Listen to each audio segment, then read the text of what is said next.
Hey friends, it's Keia from Raising Cultures, and I'm here with my husband, Rick. Hey. Hey, what's going on? He really don't want to be on this camera. He trying to do some fantasy football stuff, and ain't nobody got time for that. But what we do have time for is to answer all of these questions that we have gotten in our inbox as it relates to Raising Cultures, as it relates to adoption and some other things. And because we are very transparent, we're very transparent with our children, with our family, and so we can be transparent with y'all too, honey. We don't got no problem with that. So with that being said, we have gotten some questions in our inbox, and we want to answer some questions for you guys. The first question is, are all of our children adopted? To answer that question, it's just simply no. They're not.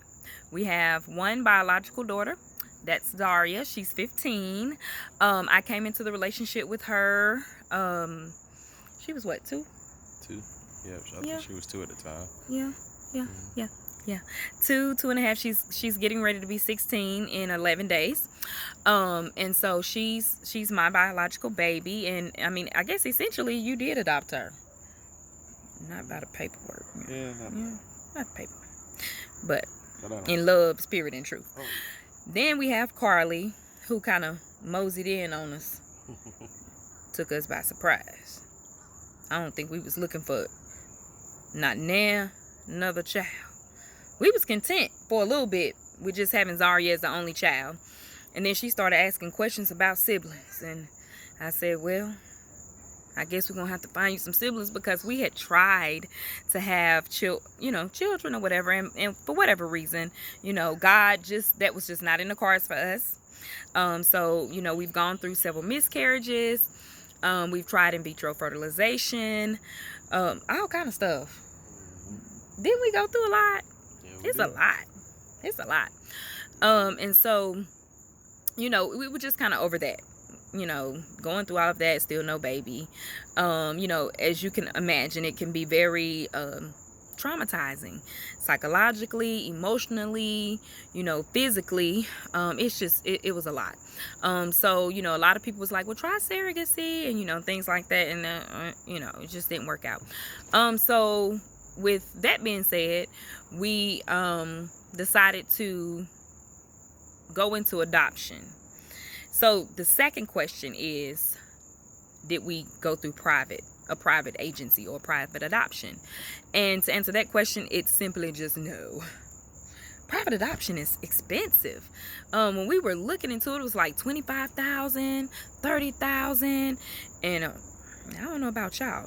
I mean, my husband is a police officer now. They know they need to come up on them coins a little bit. They protected and serving. They need some going. Now, I'm a therapist, but we still don't, whatever. But no, we did not do any type of private adoptions. And we thought, well, maybe there's local programs, in our community. And we stumbled upon, now it's called Crossnor, but it was the children's home at the time. And we kind of went through their process, and we became foster parents. And let me tell you something. I was not trying to be nobody's foster parent. I didn't even know I didn't even know what I was in for. Whew, y'all, foster parenting it's extremely, extremely hard. But it's very rewarding. Once you get past, it's all about me, what I want, how I feel. Once you get past all that and know that it's really not about you, it's bigger than you, then you begin to see the blessing. And so when we went into foster care, and we got licensed to become licensed foster parents and all of that, then came the blessing of foster to adopt. And that's how we were introduced to our first son. He was in foster care for a little bit, and then about a year and a half after having him, we adopted him, and he's been with us ever since. I think he might have been 3.5. He's almost 9. And then the process, it just varies. It varies. That was another question that we had. how's the process?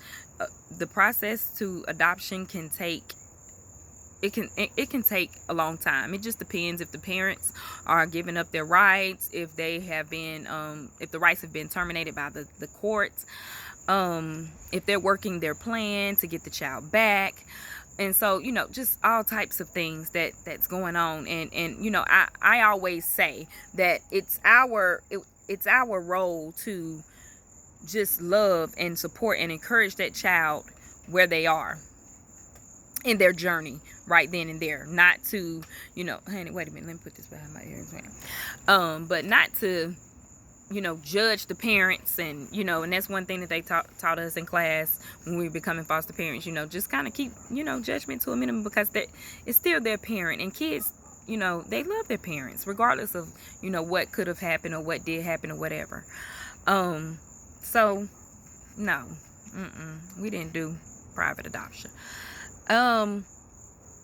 Another question that we got was about how it is to have multicultures, transracially adopt. And did you think that we were gonna have multiracial children when we decided on this journey? No, I didn't.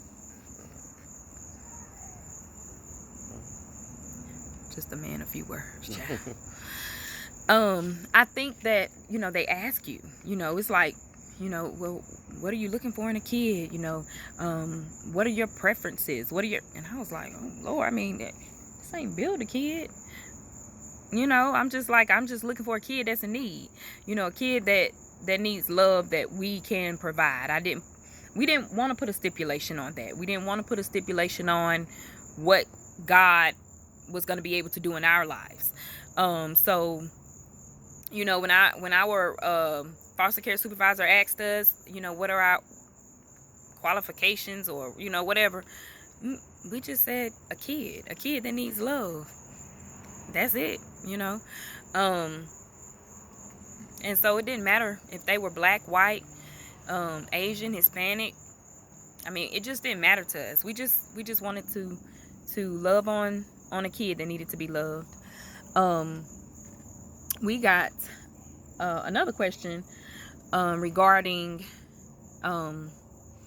having a white son, and how he's going to, like, once he find out that he's not white. I mean, now, he is the whitest little white boy I know. Do you think Princeton is just like the whitest little white boy? I mean, like, he is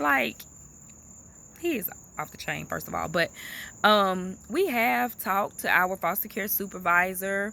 We've talked to the social workers about how to introduce that, because he was just a few days old when we got him. He's 2, and all he's seen is us. When I say us, meaning his family, your mom, your dad, your siblings, his grandparents, and everything. Now we go to a multiracial church, so he sees all. He goes to a multiracial school. He's in daycare. He is very diverse, and one of the things that they taught us in foster care was to make sure that the kids stay connected to their culture.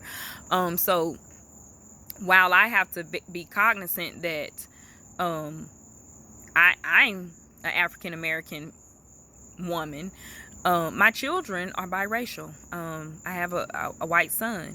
I have 2 biracial children. I have to make sure that they're connected to their roots, just like my African American daughter is connected to her roots. Wouldn't you agree? Don't you agree with that? Oh yeah, I agree. You gotta make sure they stay in touch, like you said, with their roots and everything. They know where they came from, and that also helps out with them being connected still with their parents and having that relationship. Yeah. Which brings me to my next question, which is, did we do open adoption? Are we, telling them that they're adopted? First of all, Aiden is brilliant. He know everything. He is like the smartest kid I know, hands down, I promise. But I never ever had a inkling of anything that I would never tell my children that they were not gifted to us, because that's what we call it. We call them a gift. Their parents gifted them to us. And as hard as it is for parents to give up their children, I know that it was a hard decision to make. And so I never want to punish them for making that decision. And Aiden is still connected to his siblings. Their family, their adopted family, we're really close to. We've gone on vacations together. We have cooked out birthday parties. So yeah, I mean, he's definitely connected to his siblings. He talks to his birth mom from time to time. And, I let him kind of navigate that and, make the decision whether or not he wants to speak to her. But we just don't want to have that on our shoulders. If our children come to us and say, we didn't know we was adopted, and that is a hard pill to swallow if you find out on the back end. So we want to be very upfront, very transparent with our children so that they know. Of course, like I said, Princeton, on the other hand, we will ease him into that. If y'all got any suggestions, let us know, because we don't have all the answers. We just operate from a perspective of love, and compassion and understanding, and so that's where we come from. Just plain old love. That's it.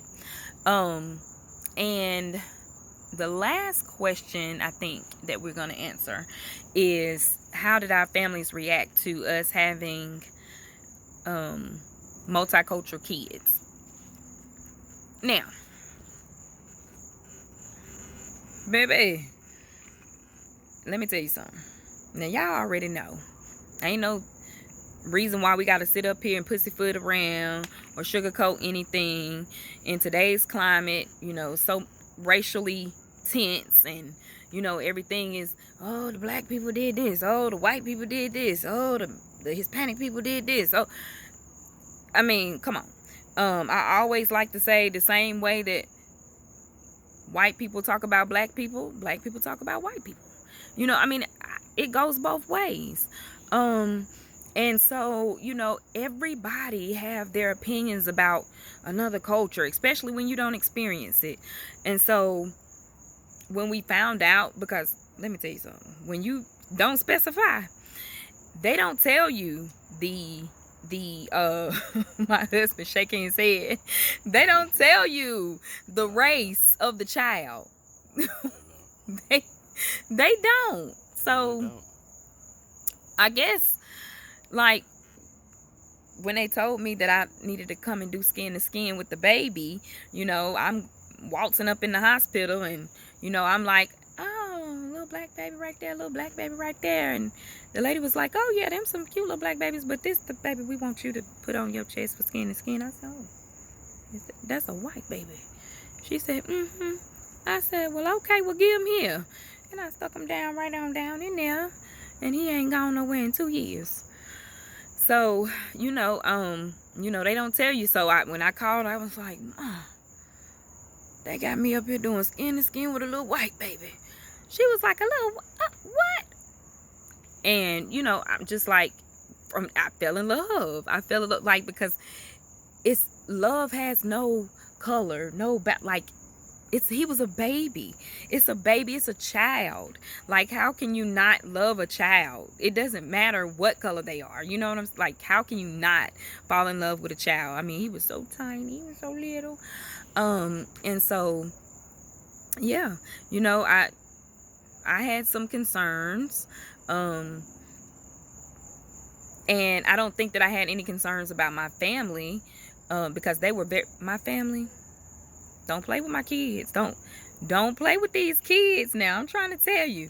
Our families don't play about these children. Look, friends, family. No, they don't. They don't. They ain't playing about them. They love our children as if me and Ricardo had them, birthed them. Okay?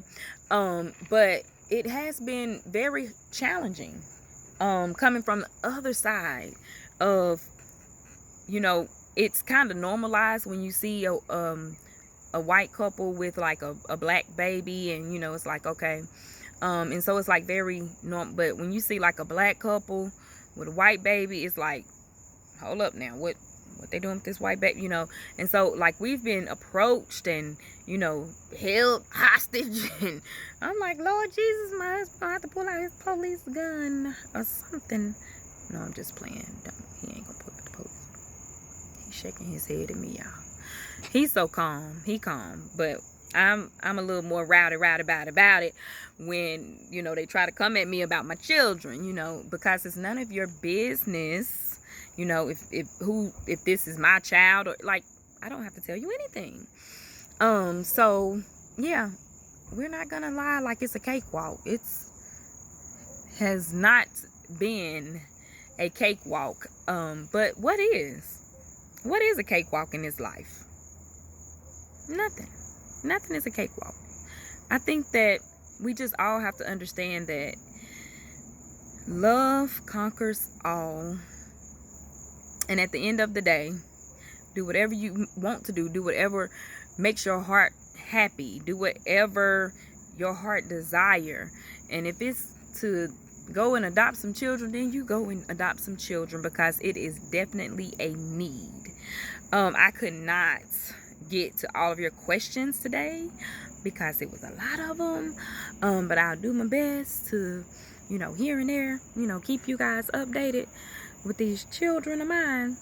And yeah, I mean, it's Labor Day. You guys be safe. Well, Labor Day weekend, so you guys be safe and don't work too hard. I'm trying to get my husband to put something on the grill. Did he just laugh? You gonna put something on the grill? Not today, maybe tomorrow. Oh. Well, now I gotta go to the Bad Daddy's Burger and get me a turkey burger. Well, you guys have a great evening. Be safe and love, okay?